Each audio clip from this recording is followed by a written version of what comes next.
the biggest fan of the Texas Chainsaw movies. I mean, I know they're true stories, but I've never been the biggest fan of them because just the idea of them freaks me out because I don't know really what the story behind them is, but they kind of were true stories. At least the first one is, I know. Then they did Texas Chainsaw 10, 3D or whatever, and then that's just when I was like, oh, okay, how real are you?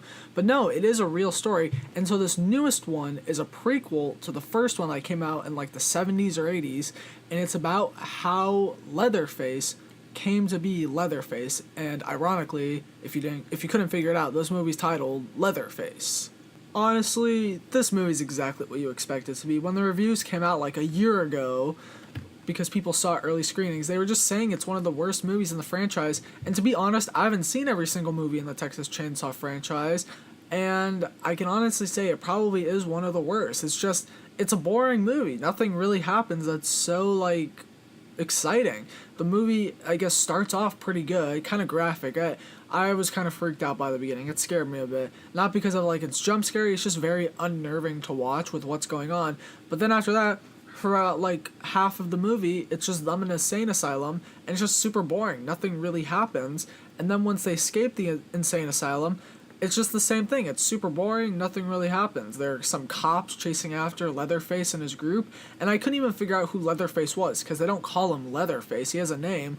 But, like, just to sum it up quickly, Leatherface, as a kid, that's where the movie starts. He's a kid, he goes crazy, he's put in an insane asylum, and then it's, like, 10 years later, and then he breaks out of the insane asylum.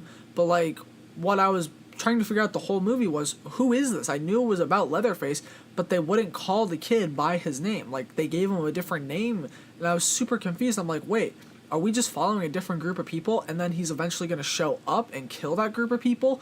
Or is he in this group, and he goes by someone else now, and that's what it is. He goes by someone else, and I didn't figure that out literally until, like, the last half of the movie.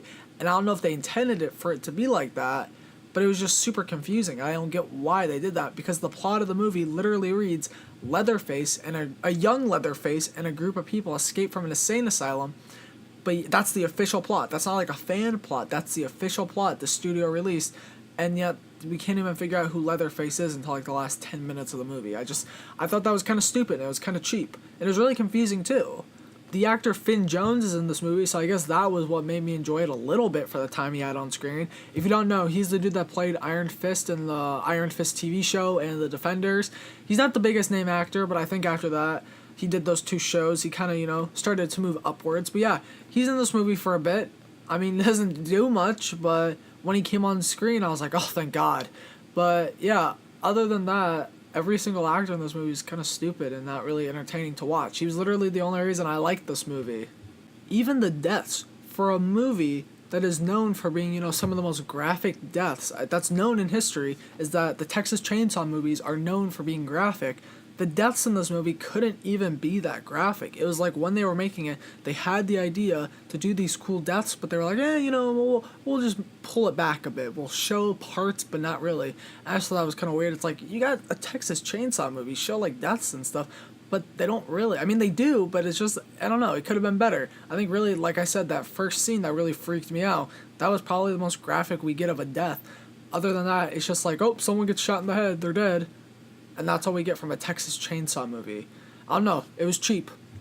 All in all, don't waste your hard-earned money to go see Leatherface. It's stupid, it's boring, you're not gonna have a fun time, it's not really staying loyal to the Texas Chainsaw franchise. I'm gonna give Leatherface a 2 out of 10. It's disappointing. It could have been such a good movie because it's from Texas Chainsaw. But yet, I mean, I don't even know if those are considered some of the greatest movies of all time, but still, it's a classic horror franchise, and yet they can't even make a good movie. So I guess that's what happens, when you're making so many, you just kind of run out of ideas. Thank you all so much for listening. If you've liked what you listened to on here and you want to listen to more, go like, comment, and subscribe. That would be really helpful, and I would really appreciate it. The links to all my social medias are listed down below in the description. Other than that, this has been A Talk in Depth.